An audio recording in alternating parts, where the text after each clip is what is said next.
When we talk about what a trailblazer is, it's usually associated with the words pathfinder, pioneer, or vanguard. So how about we add change agent to that? Welcome to Trailblazers Radio, a unique podcast platform that speaks about a myriad of subjects. We are not afraid of opening closed doors, and we always tell it like it is, period. We are accessible on various social media platforms such as YouTube, Facebook, and Instagram. We're also accessible on various streaming audio platforms such as Spotify, Google Podcasts, and so much more. It is our mission to ensure that you are educated, entertained, and edified. And we thank you for tuning in to us. Hey, what's happening? Hey, how y'all doing? How y'all doing? Happy Friday to y'all people, to y'all good people. Happy Friday to y'all good people. Welcome to Trailblazer Radio. More specifically, welcome to the Author's Alley. This is a show where we interview authors of all genres. And when I say all genres, I mean all genres. And we talk about not only the books that they write, but also the reason and the purpose behind the books that they write. And we really just have a great, organic, fun conversation. I'm your host, Mr. Frederick Beatty. First of all, thank you guys for tuning in tonight. I am very appreciative of you guys tuning in tonight. The Author's Alley is back, y'all. So just for those who thought it wasn't gonna be back, it's back. We're gonna do a lot more good things with this particular podcast, and yeah. So first and foremost, man, I thank y'all so very much for being here, man. Just continue to like us on all our various social media platforms. We're on Facebook, we're on Instagram, we are on LinkedIn, we also have a YouTube channel, a growing YouTube channel, should I say. If do me a favor, if you go to our YouTube channel, if you like what you see on our channel, if any of our content resonates with you in any particular way, do me a favor, hit that subscribe button, and also hit that bell notification so you'll be notified of all content Trailblazers Radio related. Most importantly, we thank all our listeners and all our viewers who either watch us on Facebook Live or watch us on YouTube or listen to our podcast on various audio streaming platforms like Spotify, Apple Podcasts, Google Podcasts, so much more. So we thank you guys for always tuning in, always hanging out with us, always rocking out with us. We most definitely appreciate that. So thank you guys so very much. Now, without any further ado, let me introduce the author of the hour right now. And I'm gonna do my very best to give this lady the best introduction that I can. So first and foremost, she has been a guest on our platform before. And we talked about her books and Enemy Like Me. But let me give you a little bit more of an extended thing about this young lady right here. She's an Air Force brat. She graduated from UNC Greensboro, and she really started writing small business content and published 5 nonfiction self-help books. However, she published her debut novel, Sunflowers Beneath the Snow, debuted in 2022. This book won 12 awards, including finalists in the 2023 Feathered Quill Book Awards for Women's Fiction. First place in the Sepier Award for Historical Fiction, and the 2022 Bookshelf Award winner. Now her second novel, which published in 2023, An Enemy Like Me, which we talked about, winning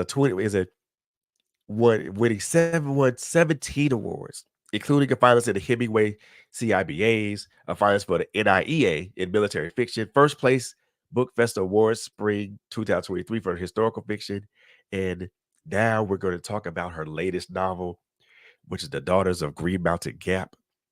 And we're going to talk about that, how this is what inspired her to write this, what it's about, and we're also going to talk about some of the themes that this book touches on and how these are important for us as human beings. So, without any further delay, let me introduce y'all to the author of the hour, Miss Terri Brown. Hey, Miss Terri, how are you? Hey, I'm fine. First and foremost, I want to thank you for calling me this young lady. Okay, so from this point on in the interview, you are golden because this 60-year-old does not mind being called a young lady. That's I love it. I love it. I love it. I love it. Young lady is who you are. Young lady is who you will be. Thank you so like I said, I might have to hire you to remind me of that on a weekly basis. So That's good. That's good. I love that. I love that. So let's jump into this thing a little bit, all man. right. First and foremost, I do want to let's talk about first of all, where did the inspiration come from for this latest novel? Okay, so let's just do a real quick. Daughters of Green Mountain Gap is a story that follows 3 generations of healers. And they're in the 1890s and they're the Appalachian Mountains of North Carolina. And so we see Maggie, who is the grandmother. She's a generational healer. This is her mother did it, her grandmother did it, and it just goes down the line. And she does the very traditional roots and herbs and what I call a little bit of mountain magic. Her daughter, Carrie Ann, also feels called to heal, but she chooses to go and get an actual nursing degree and comes back to her community and tries to bring modern medicine to her community. And then there's the clash between the two. And then Carrie Ann has a daughter, and Carrie Ann's daughter kind of looks at both of them, and it's like, both of you have good, but neither one of you are perfect because you both lose patience. And I don't know who I'm supposed to follow or what I'm supposed to do. And that's kind of like the setup of this story. Now, where I Wow. came up with the idea is crazy. Okay. Like I had a wart. I had a wart on my thumb. And that's where it all started. And I had gone to my primary care doctor just for a regular checkup. And while I was in the office, I said, "Hey, anyway, we can just go ahead and get this wart off in the office." And she said, "Oh, no, I would have to send you to a specialist." And I'm What? thinking, for a wart? So, of course, I just went to the CVS, grabbed myself one of those patches, and it was gone in a week. No big deal. So I was talking to my brother on the phone and I was complaining about the fact that these primary care doctors pretty much do nothing in the office anymore. They'll take your Uh-uh. temperature and they'll take your blood pressure, and if you need anything, they send you to a specialist. And I said, I don't even know what they're for anymore. And then I proceeded to tell him about my wart. And he says to me, "Why didn't you get somebody to talk it off?" I said, What? "What?" That exactly. I said, "What?" He said, "Yeah, I got a friend that talks off warts." Well, Yeah. yeah, okay. Golly, So, man. so I am the gullible person in my family. And I'm often told stories that I fall hook, line, and sinker for. And then for the next 16 Christmases, I have to hear about, "You remember that time we told Terry?" And they all laugh and they think it's funny. So I didn't He fall said, for it. I absolutely refused to fall for it. But when I got off the phone with him, I had to look it up. Like, I couldn't let it go. And I figured no one will know, right? I'll just look it up. I'll find out it's not true and then I'll be satisfied. Guess what? There are people who talk off warts. They actually talk to a wart, really? and within a week, the wart's gone. So that led me to keep looking. Like, well, what else do people do? There are people that can blow in your mouth and get rid of thrush. There are Really? there are there are midwife type women who can talk to a breech baby and get the baby to flip in the womb. Um, Wow. all of these really unusual, kind of magical medical things. And the more I read, the more it was leading me to what's called a granny woman or a healer in the mountains of North Carolina, in the Appalachian Mountains. And Maggie was born, and the story kind of took a life of its own. And that's where it came from. It all came because I had a wart. Wow. So it came from the medical practice. Yeah, But you also mentioned that these are 3 generations of women who are healers, and right. you mentioned that one of them actually turned actually started studying modern medicine and modern practices. What what was the what was the lead off to that part of it? Was it because of what you saw in Well, modern medicine based upon that experience? I think that for the story to work well, you have to have there has to be some conflict, right? And I'm Right. thinking, Of okay, course. in the 1890s, medicine was changing. There were a lot of things that were being understood now. Germ theory, we finally understood germs, or we're beginning to understand germs. We were on the crux of getting things that could take care of like blood transfusions. And I mean, we were only just a few decades away from a lot of big change that was going to change medicine. And Right. Carrie Ann's father had died of cancer, and she blamed her mother.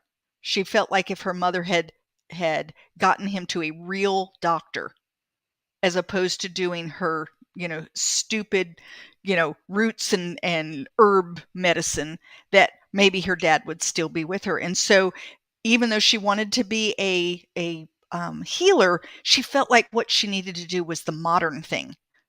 Let's Ah, and let's bring real medicine here. One of the reasons that I like that conflict is because I see it in everyday life right now. We have people who believe in modern medicine 100%. We have people who believe in, putting essential oils on their feet, and that's going to take care of it.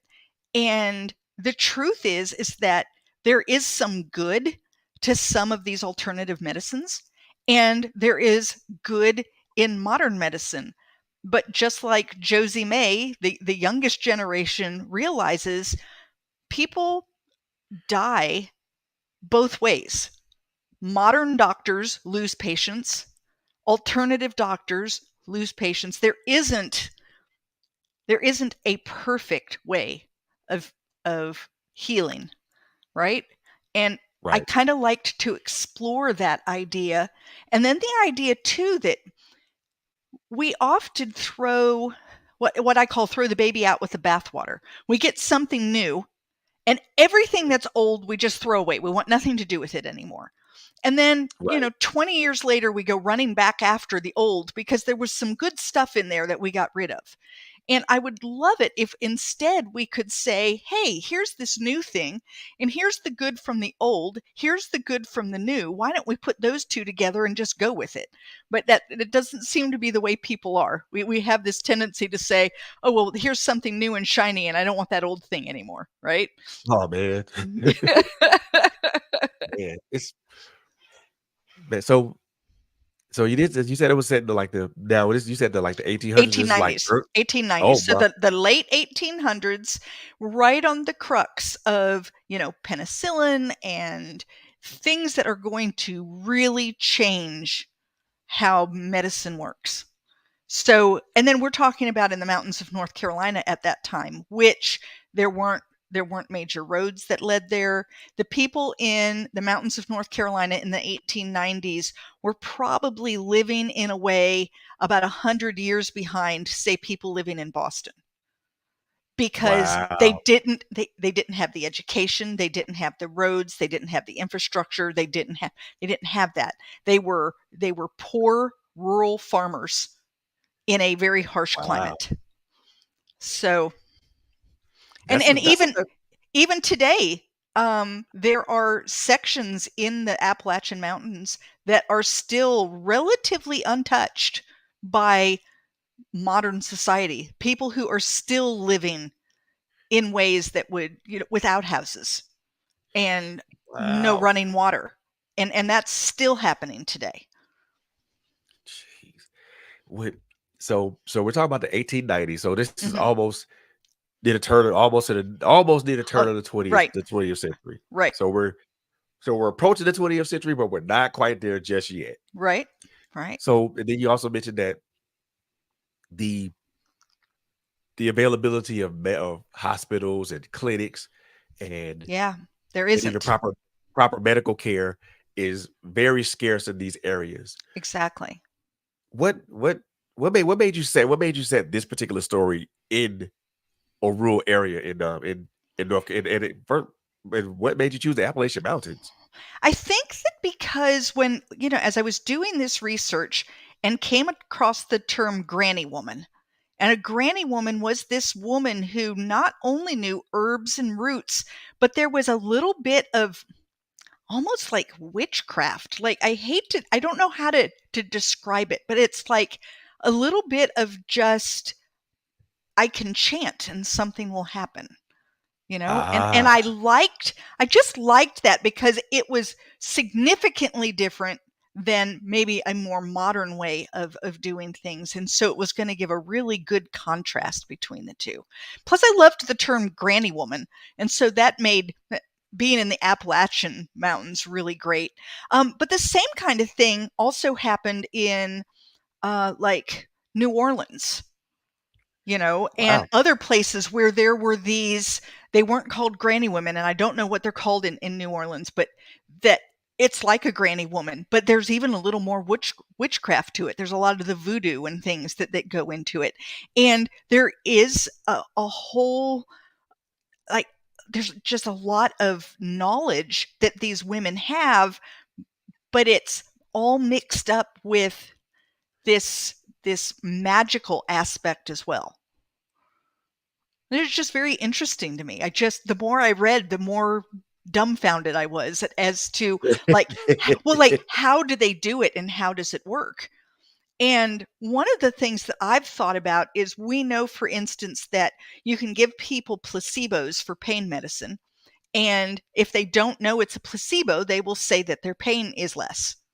Oh, yeah, my Right. pain, I've been in an 8 and it's at a 4 now. And they've taken nothing, but they believe that they've taken something, and that belief somehow in our minds, and I can't explain it, makes the pain less.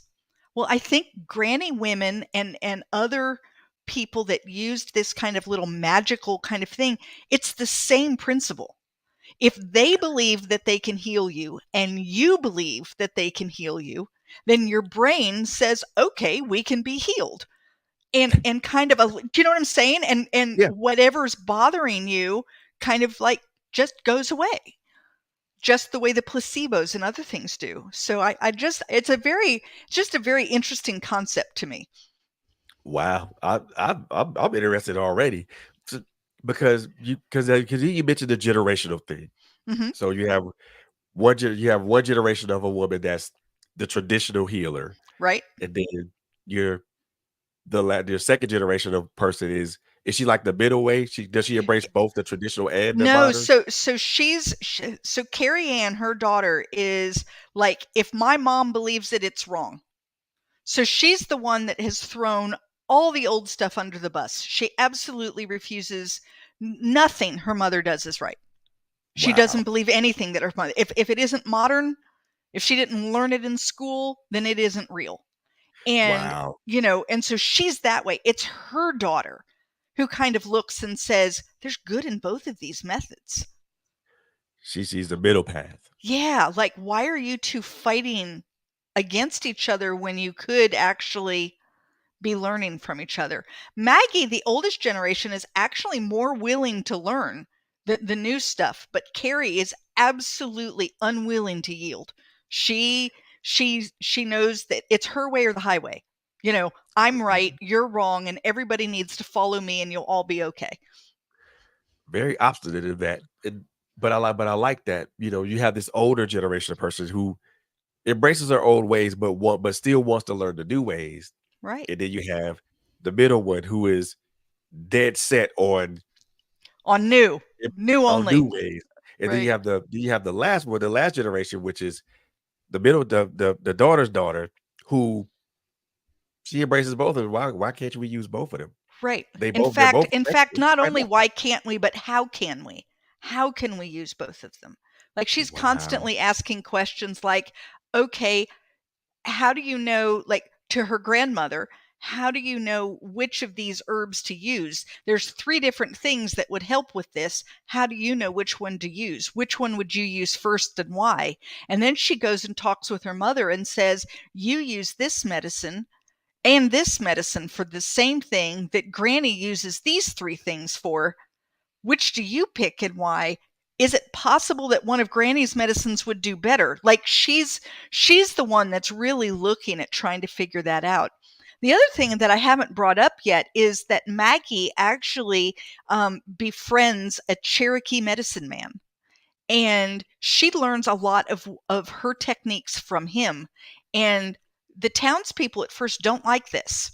There's a lot Uh, of fear and racism against the Cherokee, and so we see a lot of this idea of, Maggie at one point looks at the townspeople and said, "If you don't want me to help you, I won't. I'll move someplace and go someplace where my medicine is wanted," and then they recognize they're going to be left alone. I get it. I get it. You And know. what and that's one of the things I looked at when I looked at the bio about that book. This is like the racism part of it is very. I think it would be. It's very. It would sound. It sounds like it's going to be very prevalent Yeah, in this book it because of is. this show because of Maggie being taught by a Cherokee Indian medicine man, and that's frowned upon by the townspeople Right, there. right. At that time, especially, you know, when you deal with small towns in the mountains of North Carolina, especially in that age, they were usually very religious. They all went to the same church. They all had their belief. Whatever their preacher was telling them was the whole truth and nothing but the truth.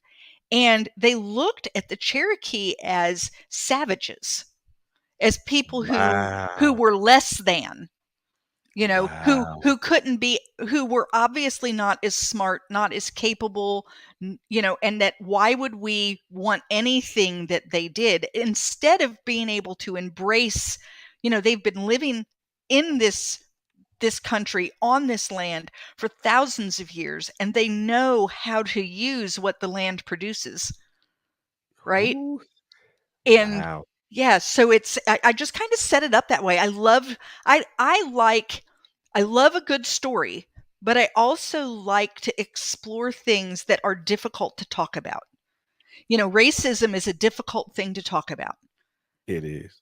right? It's Like it's too easy for me to say something and you to find offense, or to you to say something and me to find offense. Because if you and I were talking about racism, it would probably be a black white issue. You're black, I'm white. This could easily cause problems, right? I don't right. see it from your point of view. You don't see it from mine. Oh, we're all going to get, uptight, right? But if we put it in a book and then we make it just slightly different, now we can talk about it. Easily digestible. Yes. And hopefully it makes people think a little bit. Like, so if they can say, "Oh, well, I would have never done that." Like, it doesn't make any sense. Of course the Cherokee were intelligent people.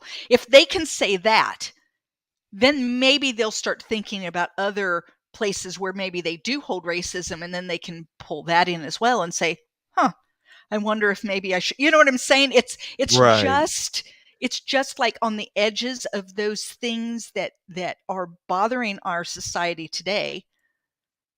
And I like that. if you can be okay with this woman using Cherokee medicine, then why can't you be okay with, name something that's current, Right. right? I like that you have I like that you have your finger on the pulse of that because like you said earlier, like you said a minute ago, those conversations They're are tough. very difficult to have, They and are then they turn tough. into knockdown, drag out fest, and Right. Well, and that's what happens is that you know everyone has wherever they are when they start this conversation, where right, whatever their belief is. And then if someone is challenging it, you either have to be very open-minded and allow that challenge to, you don't have to change your mind, but you could listen. You could but if you can't do that, what do? You dig your heels in. I am right. This is the truth. And what people don't recognize is the truth is, it's very subjective in so many ways, because my truth is my truth. What I've lived is what I've lived, but it right, doesn't negate what you've lived. exactly. You and I have lived two very different lives. We've lived different lives for a variety of reasons. You're a man, I'm a woman. You're black, I'm white. I don't know what your age is, but 51. okay, so you're younger than I am. So you came so there are things that maybe you haven't experienced that I have. There's you've been in you were in the service, right? Yep, Military? Navy. Okay, and Yep. I've not been, right? So you and I have seen life from very different perspectives, and therefore we're going to come at any discussion differently because of life experiences. And instead of digging in our heels and saying, oh, he's wrong, why can't we say, huh, I have never seen it that way before from my perspective. Tell me a little bit more. Exactly. You know, Or better yet, even try to find commonalities seriously, commonalities between us, because the right? commonalities are what gonna bring us together. Well, and I actually did a TEDx talk that said that very same thing. If you look for things that that are alike, that are similar, the things that are different don't matter as much, Right. right? As soon as you and I connected about books, right? A lot of other things ceased to matter, That's it.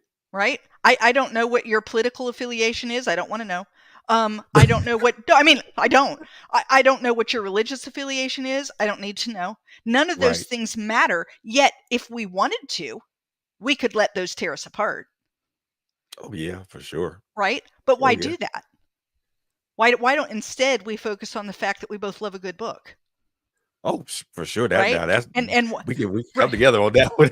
right. And why don't we focus on the fact, as you and I discussed a little earlier, that we both were the encyclopedia kids, right? And read the encyclopedia from front to back. Those are the kinds of things. And now that we have those shared experiences, if you were to tell me something that was very different than my understanding of life, I'm now more willing to listen to you because we're friends. Oh, yeah, for sure. Okay. And now I can hear you.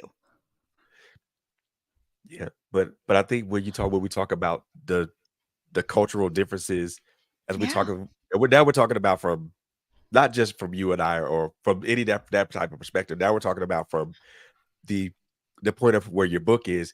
Now Right. we're talking the cultural differences from 1890 and 1890s was way different Right. than the cultural differences that we experience now. Because most of that stuff is most of the 90s was way more overt Yes. than it is now. That's true. And That's true. But on the other hand, what is interesting is this book is set in the 1890s, but when you look at the issues this book talks about, they're the same issues that are going on today. They're done yep, differently, but racism is yep. still here. Family issues are still here.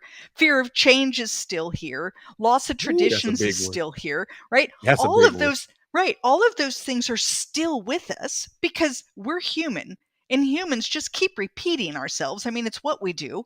We may learn and grow, but we still come around and do it again, and we just do it differently this time.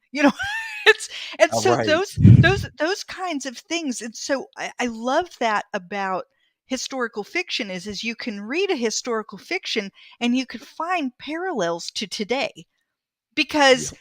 even though things have changed, they haven't changed all that much. Nope. It just kind of changed clothes. It didn't really change the problem. Right. The problem still persists. Right, right. But I think one of the things I like that you mentioned, loss of traditions. Yeah, I think one of the things that keep us as people, and I'm gonna say this, as people, period, not just black, white, or whatever, not just right. by our But race and things, humans, the human as human, but humans. right. It's the I think traditions so that we too. have separately, and the traditions that we have collectively. Yeah, I And agree. what happens to that? What happens to us as humans when we lose those traditions, We lose or our that when those connections. traditions are threatened? We start losing our connections with each other.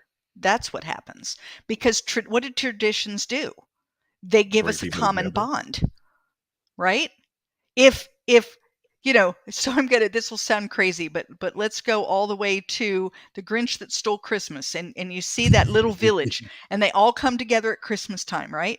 And they stand Right. around the Christmas tree first thing in the morning and they sing. And this is Yes. what they do. And when Christmas disappears, what do? They come round where the Christmas tree should have been and they sing, because the tradition brings them together. That's the thing, right? It holds them together like glue. When you don't have that, what would they have done? Let's say they didn't have that tradition and Grinch had come and taken all of their Christmas and they didn't have a way to gather together and to remember why they were really there. There would have been pandemonium. He would have gotten exactly what he wanted. They would have been Yeah. screaming and crying and, wailing and gnashing of teeth, right? All of those things. But there wasn't, because instead they clung to their tradition, which was gather together and sing. That's exactly what traditions do for us. It Yeah. They it do. binds us together with other humans. Yeah. I mean, when I think when those traditions are, I think mostly when we lose traditions. I mean, some, and I look at this from, my point of view or my perspective of like what my traditions were, or still or still is, Right? as a family unit. There are certain things that we did as a family. So Christmas Eve for us as a kid, that tradition was, you know, I got my mom and I have my mom and my dad. We would go over my paternal grandmother's house for Christmas Eve, and we would be with that side of the family. Christmas Day, we would go over to my maternal grandmother's house and be with that side of the family. That was our tradition Right. for a long, long time. Up until I was a teenager. Up until I was a teenager.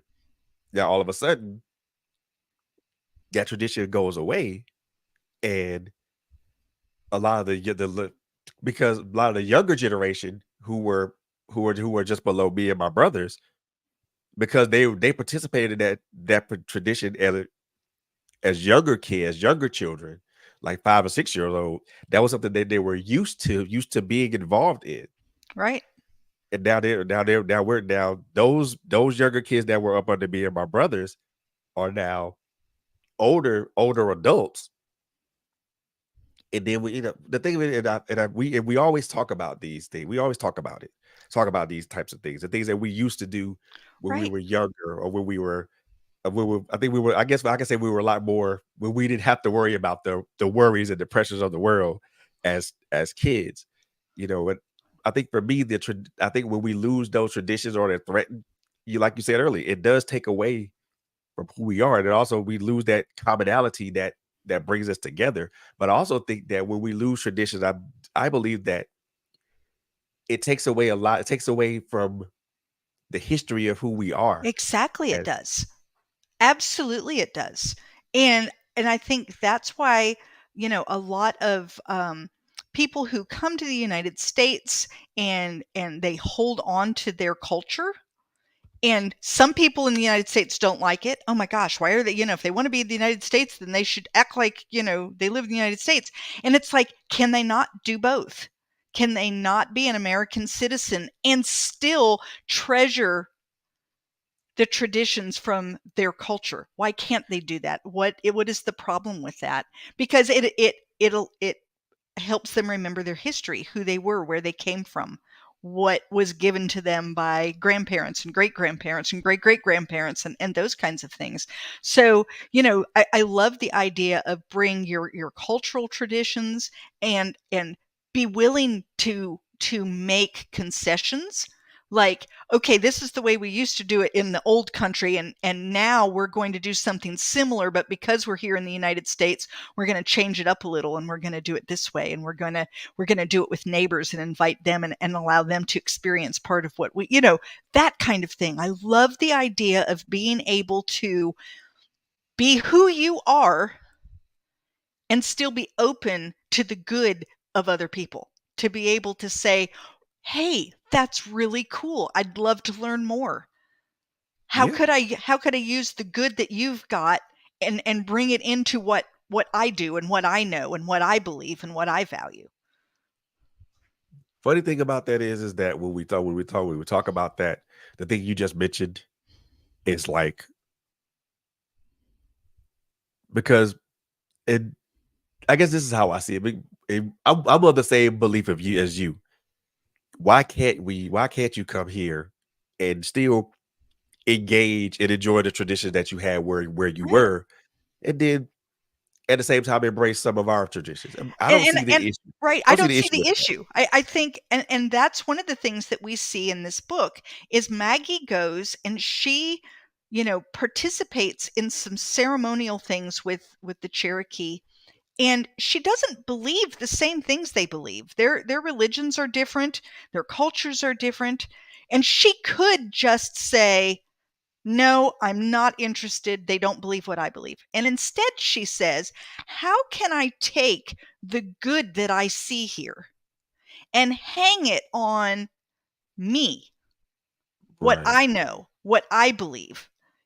How can I do that? And wouldn't the world be a wonderful place if we could do that? If we could meet someone and instead of saying, 'You are different from me, I want nothing to do with you,' if I could right, say, 'Wow, you know what? We're different, but I see these good things here, and I would love to incorporate those in my life.'" I mean, wow. what a difference the world would be if we had that ability. It would be. It would be. And thinking about like this book that's out that's currently gonna be coming out now is the traditions that you're mentioning with these three women is one with the oldest one. She's holding on to those traditions as tightly as she can, Right? and then her daughter, the middle one, It's just thrown them out the door. throw them out the window just to shoot them like, we're not doing that. Right. And then the youngest one, she's embracing both the old Yeah. traditions, but also embracing the new stuff and try to meld them together. Right. And I Why think can't we usually why can't we take the best of what we see? exactly, You exactly, know? And is it okay to take the best of what you see if some of that best is from another culture or from why not? I don't see the issue with that. Like when we talk about medicine, so many people talk about Eastern medicine and Western medicine, right? Why can't we blend that? Because there are a lot of Eastern medicine practices that are really fabulous. In fact, we're Right, starting to do them now. Things like meditation and yoga and mindfulness and all of those things are far more Eastern medicine, and they're good for us. right. But that doesn't mean that Western medicine is horrible. It just No, it's why can't we use both?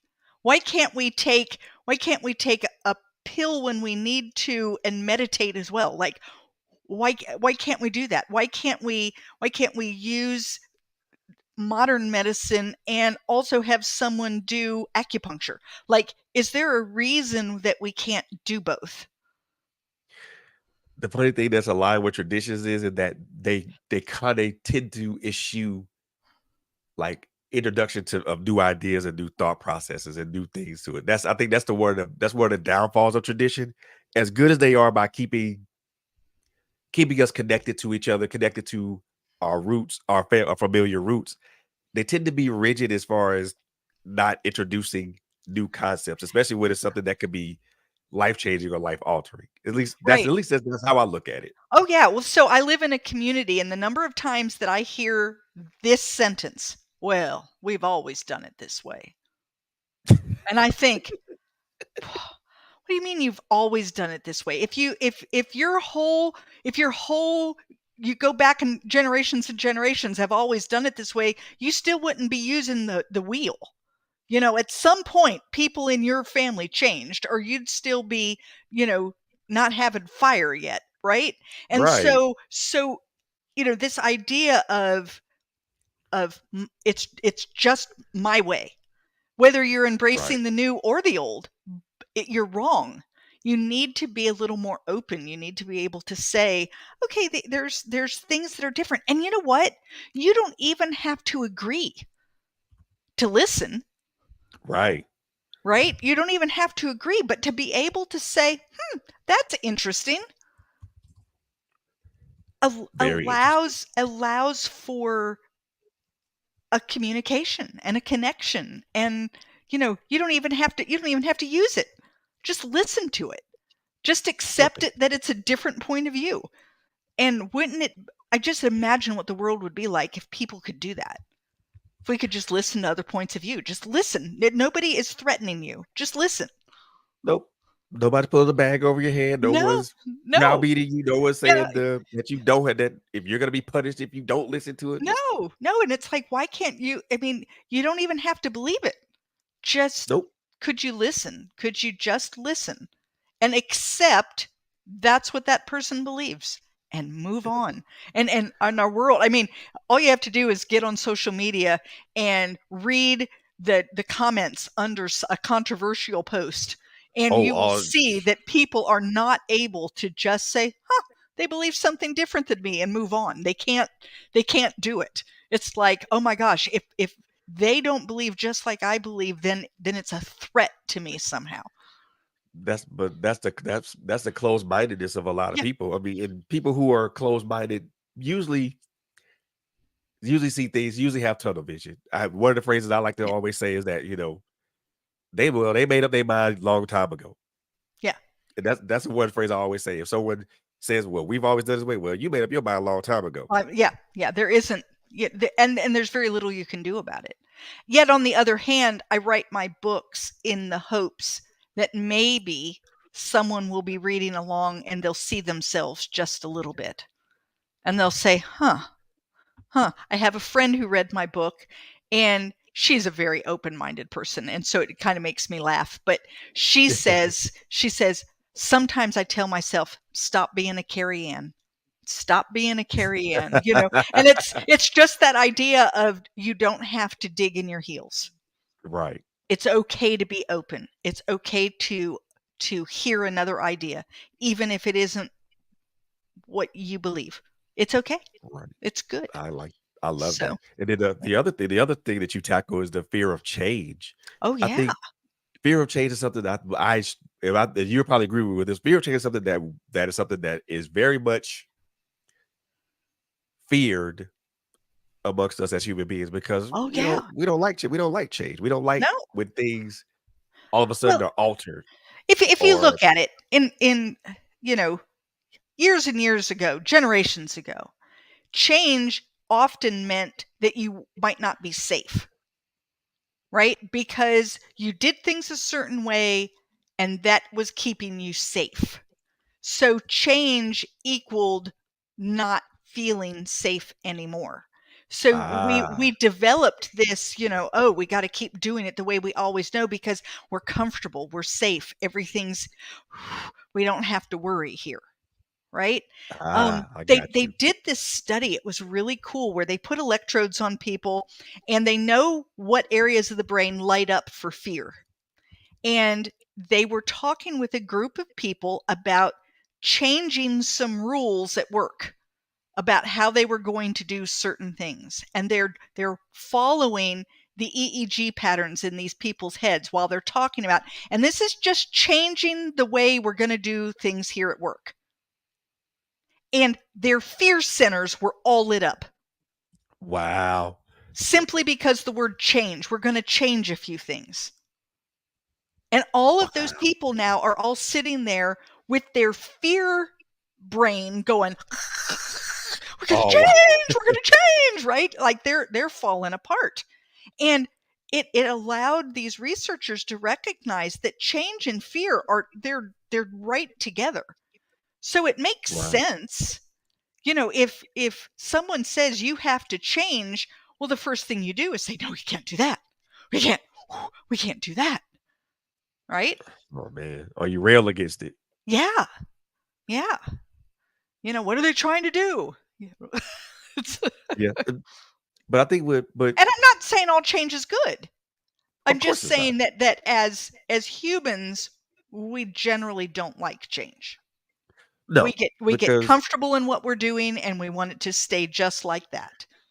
yeah, because we're in our we're in our if we're in that sense of comfortability and like, well, I don't want this to change. I've been doing this for Right. yay long since I was knee high, so since I was inch high private eye. I mean, why are we changing things now? Right. I mean, I Because I I've can been doing tell it you for that, this long. and I'm not I am the worst one I should be pointing a finger at myself. I don't like change.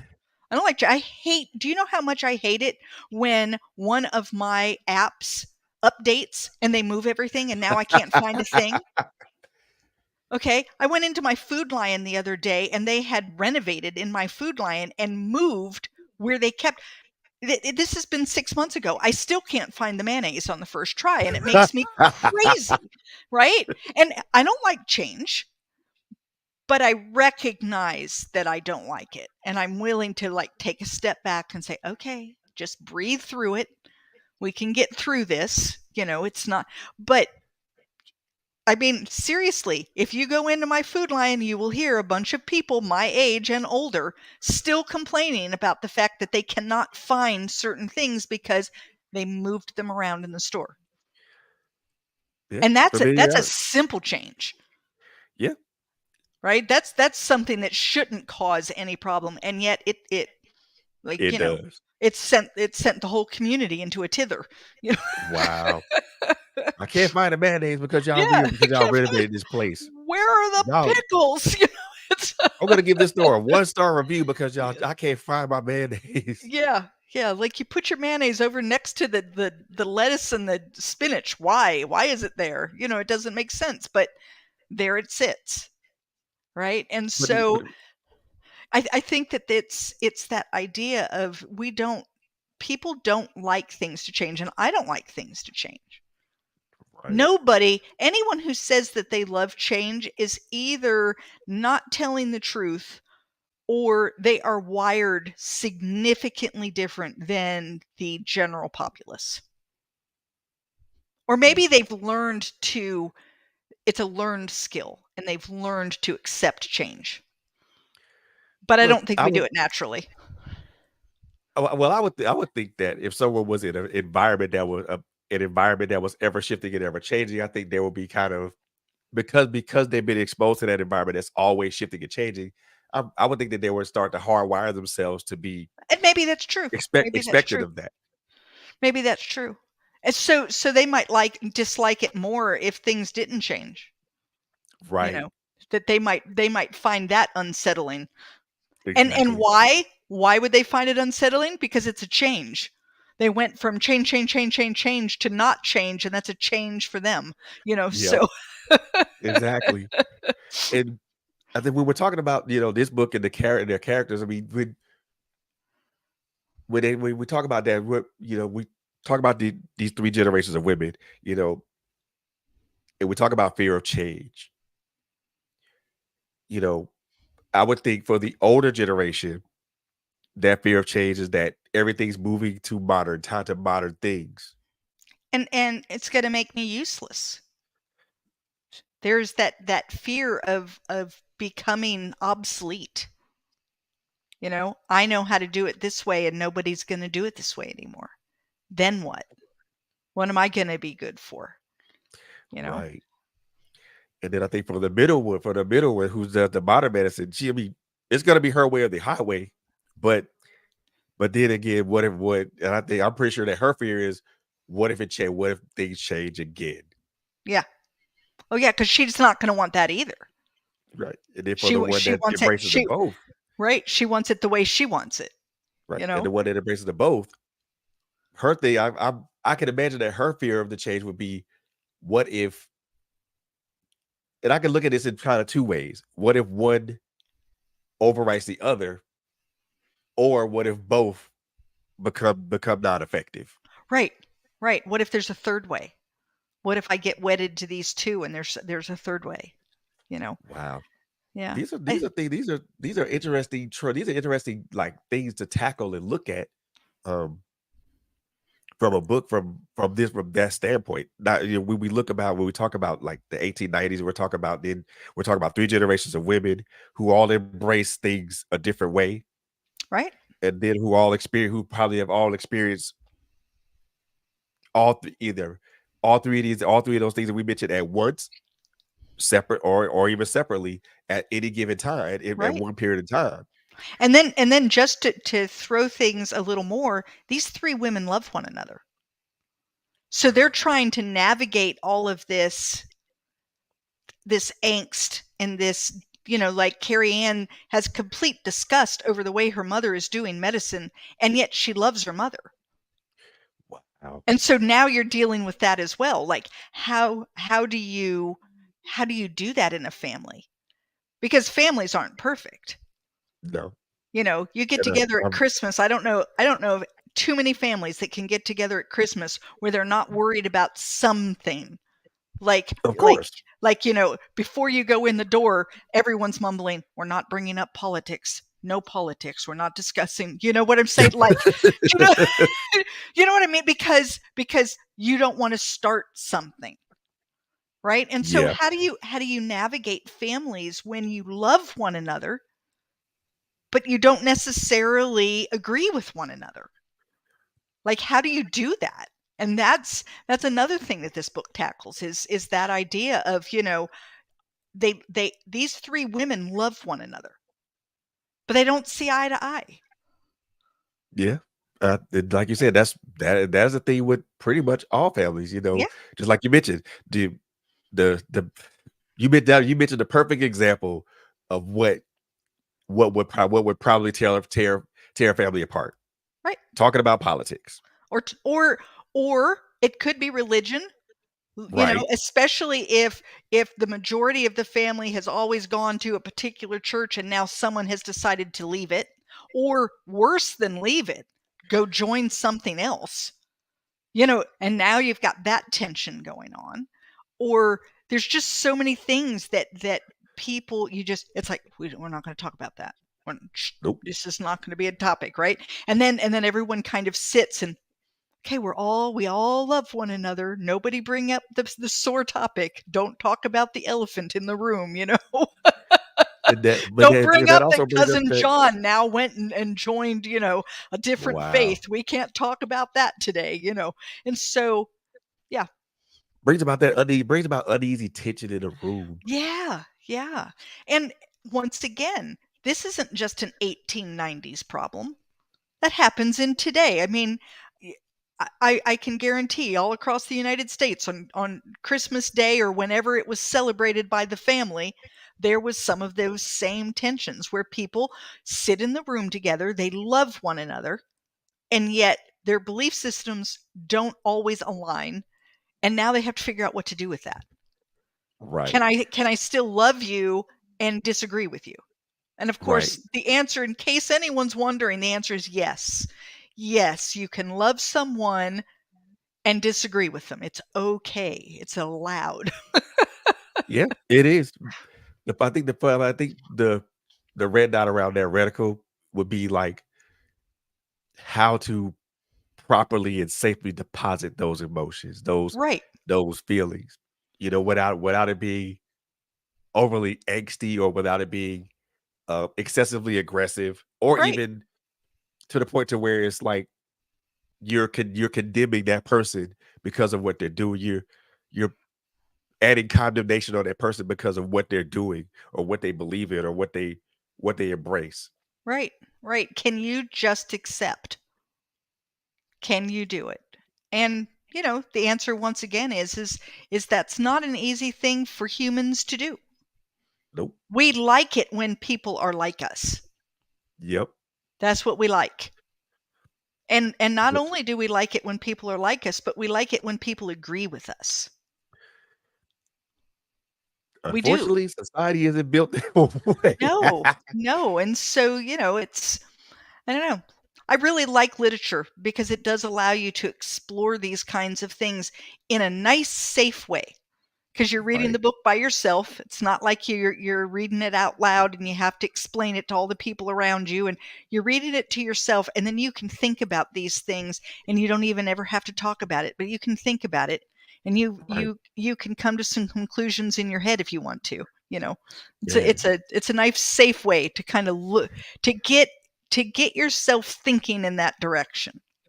Exactly. And literature has a way of getting people to kind of pause their thought processes for a moment Yep. and look at things from the opposite end of the spectrum. Especially if the author is good enough that their characters are inviting. I know when I read, I often take on the characters. Like Right. I become them while I'm reading that book, and I tend to feel what that character is feeling. And if you can do that, if you can get in a book that way, you get to experience some things that maybe you wouldn't experience otherwise, or wouldn't allow Exactly. yourself to, and it's done in a way where, oh, and now you can think about it. Oh, I'm reading a book right now that is it's called Red Clay Running Waters, and it is about the Cherokee being kicked out of Georgia, and back in the early 1800s. And it was, first of all, I didn't know the story, so I didn't know a lot of this history, and so I'm Right. finding it to be very, like it makes me kind of hate my ancestors a little bit. Like, wow, what were we thinking, right? And then, but I'm also seeing things from the perspective of people who were here, and what they wanted, and all they wanted was to be able to continue living together as a community, Right. right? And they weren't being given that option. And yeah, it's just a very, I don't know, and I love it because I'm exploring things that are really kind of, it's an ugly part of our history, right? There's a Right. lot of our history that's ugly, and I don't think erasing it is the right thing to do. I think we No. need to actually like read it and understand it, and discuss it as ugly as it is, because that's the only way that you can come to some conclusions about, okay, well, we can't let that happen again. I mean, you Right. can't change it. What happened happened. I can't do a thing about it, You can learn but from it. you can learn from it, and so I like, I don't know, I love getting into characters' minds that see the world significantly different than my experience has ever allowed me to see the world. Right. I love that. So one of the things I wanted to ask you about this particular book, Mhm. um, are there any specific lessons that you're trying to impart with the reader as they go through this journey of these three generations of women as they embark on their separate yet collective journeys? Are there any particular lessons that you're trying to impart for the reader to try to understand or try to at least get a I glimpse of? Yeah, I mean, I think a lot of what we've been talking about, and basically the idea that we don't have to not everyone has to be on the same page and agree 100%, and that we can find good, I want to say, in everyone, even some of the worst people maybe love their dog. I mean, do you know what I'm saying? Like Right. there's good to be had, and let's embrace that. Let's find a way to just learn from one another, accept one another, and move forward together as a community of people, as opposed to putting ourselves into us and them groups. I'm so tired of us and them, and the thing is that if you us and them like that, you're eventually going to be in the wrong group somewhere. I mean, Yep. you can't find, there is no one else out there. There's absolutely no one else in the world out there who believes every single thing you believe in the exact same way you believe it. Oh yeah. We all have our differences. And if we keep separating out until we only have people who believe just like us, we're going to be alone, Very much so. you know? Very much so. I think one of the things that I'm picking up on as we're talking about this, especially when we talk about how we're different, but also how we are alike, but also how people are who they are just because that's what they are. I'm picking up also a little bit of an adversarial type of thing going that could possibly an adversarial dynamic that could possibly be going on with these three women. Not a heavy adversarial dynamic, but one that is probably not readily. not readily made clear. Is there some is that dynamic present? Yeah, I mean, I think especially between Maggie and her daughter Carrie Ann, they're the ones that are doing medicine so different. And I don't think it's Carrie Ann to her daughter as much as it's her daughter looking at her mother. Ah, She's trying so hard to be the solution. You know, ah, I'm doing things the right way, and if everyone would just stop and listen to me, we would all be fine, and but the thing is she isn't doing that because she's a horrible person. She's doing that because of things that happened to her in her past, and she's doing that because she's trying so desperately to control things that aren't controllable, but she's trying anyway. And don't we all do that? yes, we do. I mean, we're trying to control things that are completely out of our control. And yet we're sure that if we do just the right things and just the right steps, and if we would just do it this way, everything would turn out okay. And it's not the way the world works, No, and it just takes her a little bit longer to recognize, oh, sometimes faith is the answer, or sometimes modern medicine isn't all it's cracked up to be. Sometimes people die. Sometimes there isn't a solution, you you know what know? I call those? I call those revelation moments. Yeah. Yeah. It's when you kind of, or what people call them come to Jesus moments, Exactly. where you just kind of like, oh, yeah. And, Guess they work it out. yeah. Yeah. And so I think for Carrie Ann, she does see her mom kind of as an adversary, this person that she's got to get her to stop doing it her way,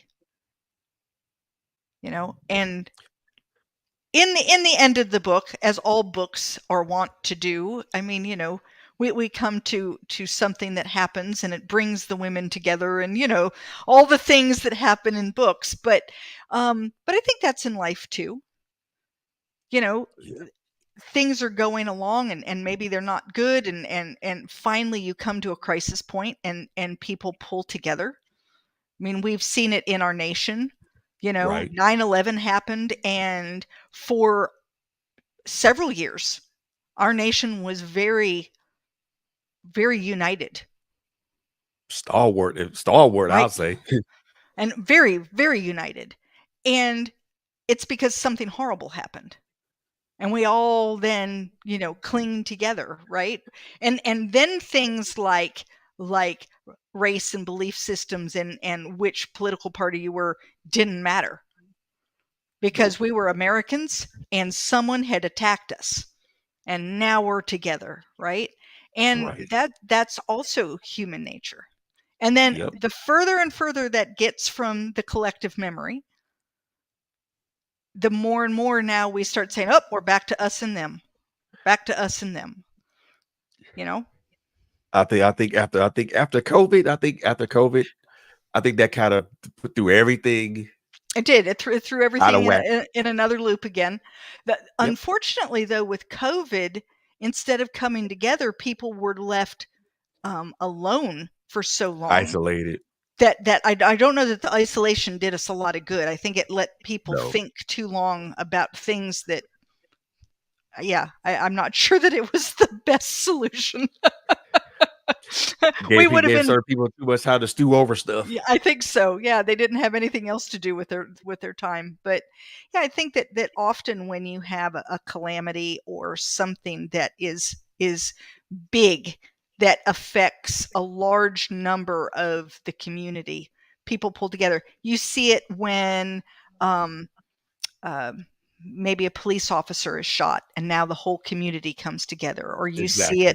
you see it when there's someone that everyone knows and loves in the community who gets cancer, and everyone pulls together and does fundraisers, and you see that kind of thing. And I think that's, and we see that in books. That's what happens in books. There's always some big collective something that happens that then pulls everyone and helps wind the book up in the end, right? And it allows Exactly. everyone to have that quote unquote happy ending. Yeah, yeah, and you know, it's a happy ending, but if you could continue on with the book, there's going to be more bumps because that's the way life is. You know. Right.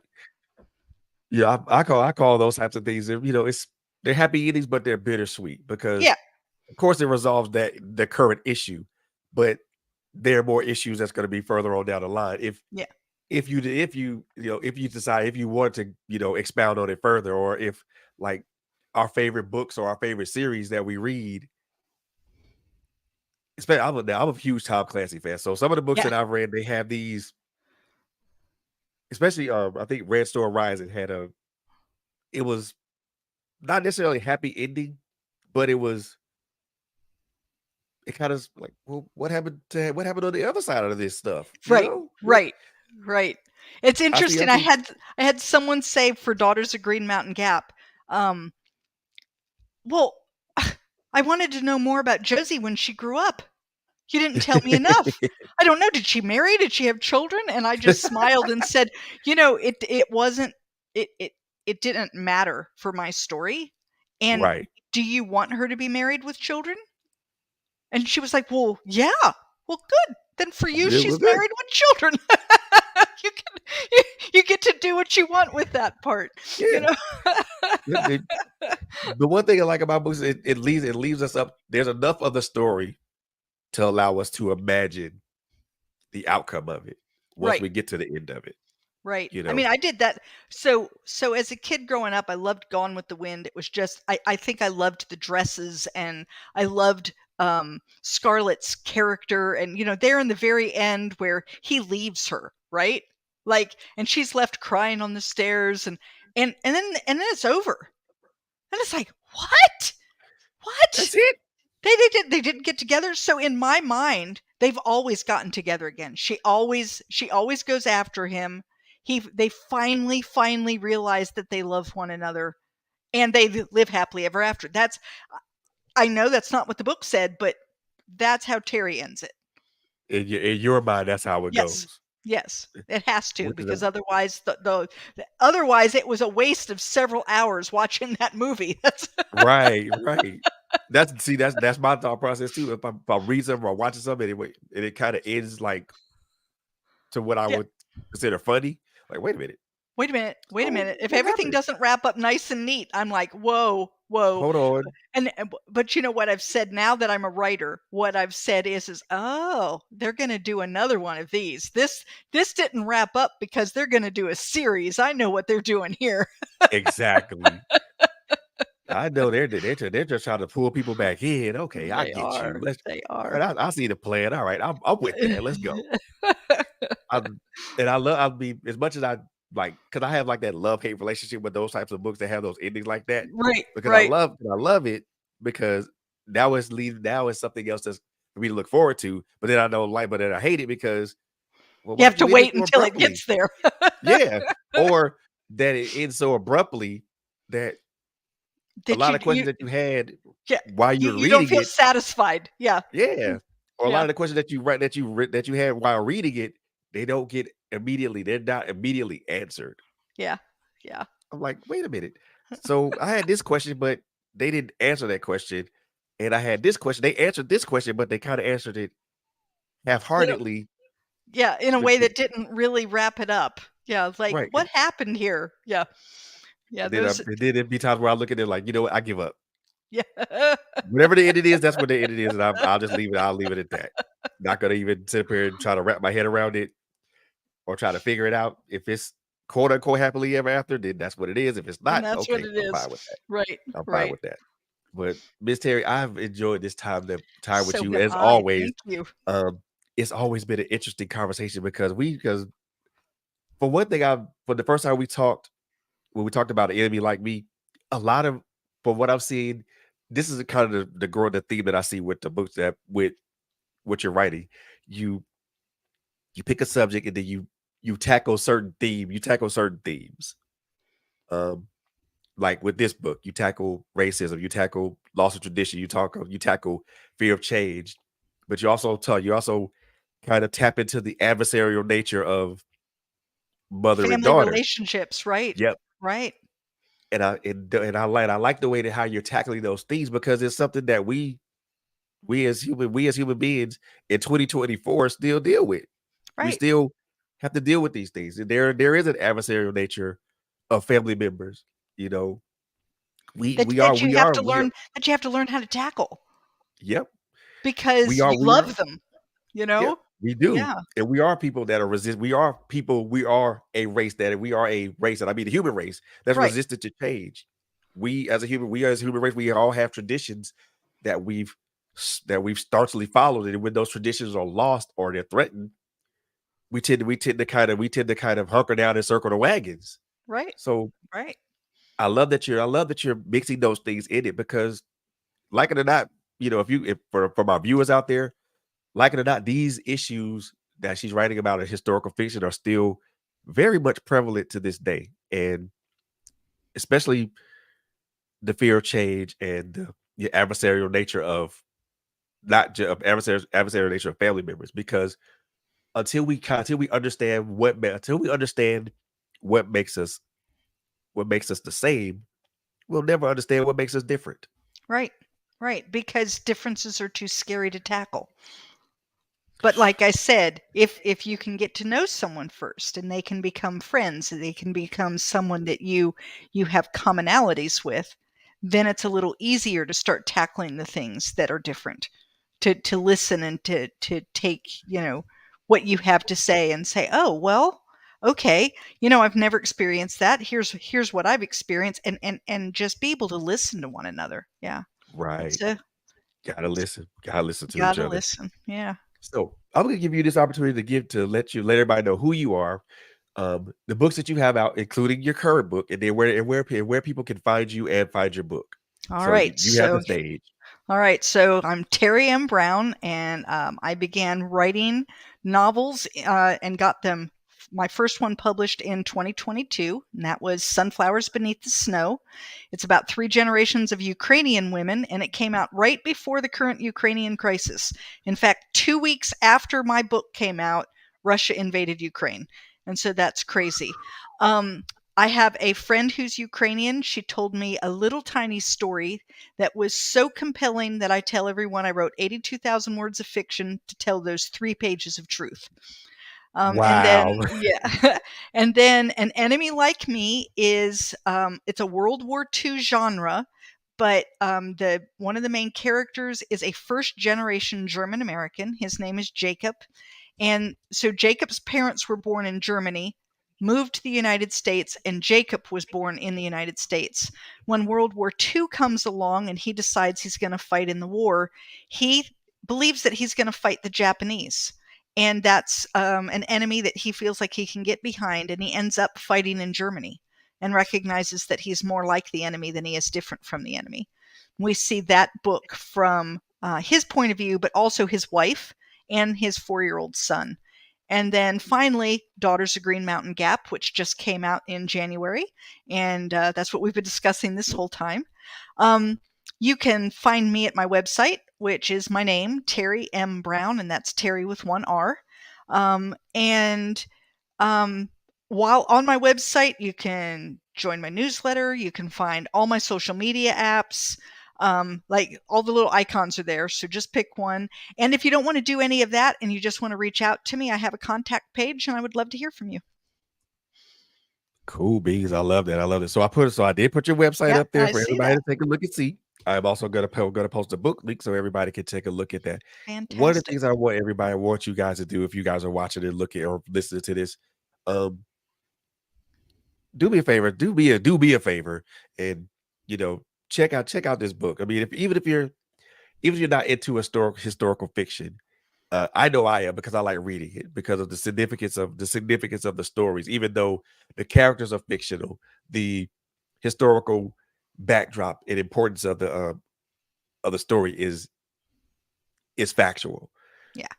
But most definitely take a look at these books. I mean, like we've been discussing, there are things that have happened that have transpired in the past, such as the setting of this current book in the 1890s, that still happen to this day.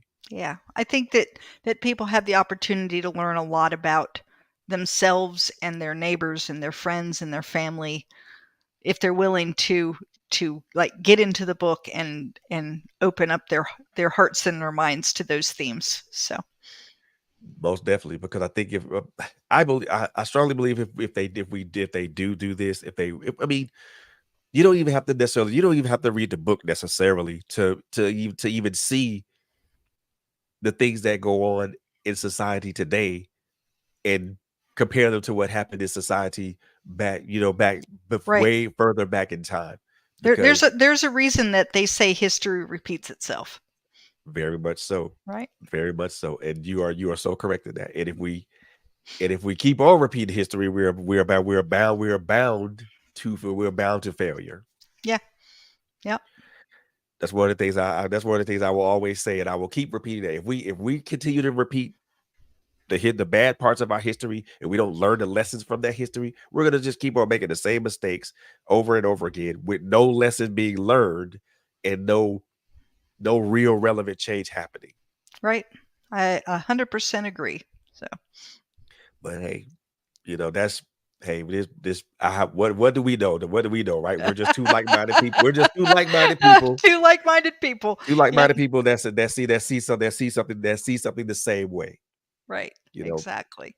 And the one It's thing that and before I leave you guys tonight, I want you guys to understand this.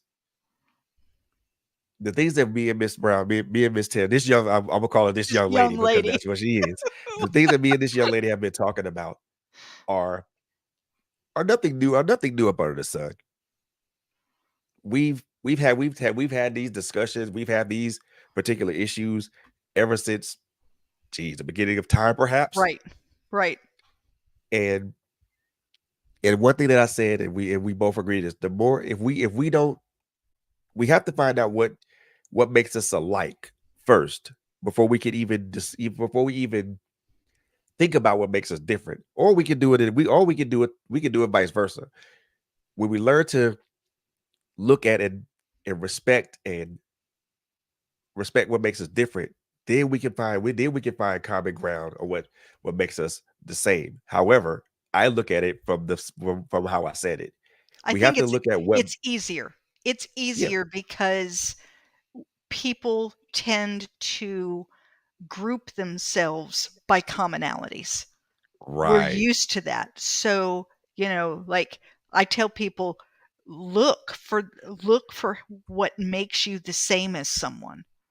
right. Because once you find those things, then those things that are different just don't matter as much. They Nope, just don't matter. they really don't. Yeah. Well spoken. Well spoken. Ladies and gentlemen, that's going to conclude this episode of the Office Alley on right here on Trailblazers Radio. But don't worry, we have other shows. We have other shows and great content that we have. So this Saturday, Critical Conversations is coming back to you with my sister LHG, and she's got a great subject for you guys. Make sure that you tune in to Power Hour as well as Girl Chat Weekly on Tuesdays on Mondays and Tuesdays.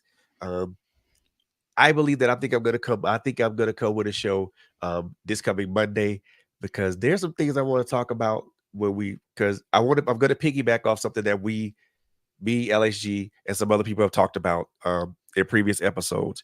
And this is gonna be something that's very candid, and I'm also gonna be very transparent. The subject matter is gonna be, the larger than life figure of my father and the values that he instilled upon us, but me as a son not while living up to those values and things of that nature. So it's gonna be some things that's gonna be really transparent, and I'm gonna put all that out there on display for you guys. But until that time, um, I want you guys to have a very, very great and safe weekend. If you are off on if you are off on Monday, which is President's Day, make sure you enjoy this 3-day weekend. But also, as I always do when I close out these shows, number one, y'all take care of each other. Number two, love on each other. And number three, it's a crazy world out here, y'all. So above all those things, please be safe out here, man. You guys drive safe. Make sure you arrive safe. Make sure that you guys are doing what you have to do to be safe out here. So we love y'all and we appreciate y'all and we thank y'all for tuning in. See y'all in the next one.